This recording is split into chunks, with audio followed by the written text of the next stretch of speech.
dɔgɔkun fila dɔrɔn Nancy Pelosi l'Amérique wasabulon ɲɛma ka taama kɔfɛ Taiwan ni a kɛra Chine ma dɔgɔyamaba ni dimiba ye. L'Amérique wasadenkulu wɛrɛ bɛ taama la Taiwan. Chine ko k'a ye silamagakuraw daminɛ Taiwan dafɛ bi ntɛnɛn na. Bi ntɛnɛn dun na Iran kɔkanko kotigiso ye laseli kɛ ka Iran lajɛya pewu ka bɔ Salman Rushdie ka murulasogo la min kɛra New York juma tɛmɛnen na. Duniya politigiw a n'a masabaw dɔɔninkɛlaw bɛɛ a taabolo kɔn san 24 kamalen dɔ minɛnen bɛ ka da a waleya kan.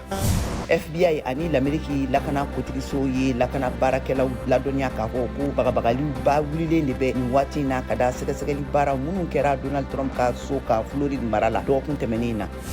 Polisiw ye cɛlamɔgɔ dɔ ka fagali laseli kɛ jumadon na wasabulon kɛrɛfɛla la. U ye a yira k'a fɔ ko a ye mɔbili boli ni marifa cikanw ye ka don dancɛ lakananenw kɔnɔna na ko ka laban ko ka marifa ɲɛsin a yɛrɛ ma k'a yɛrɛ faga. NASA bɛ labɛn na ka astronɔtiw bila ka taa kalo la a ka programme Artemis hukumu kɔnɔna na. A taama kun fɔlɔ bɛna kɛ ni fusée lankolon ye utu kalo tile 29 na.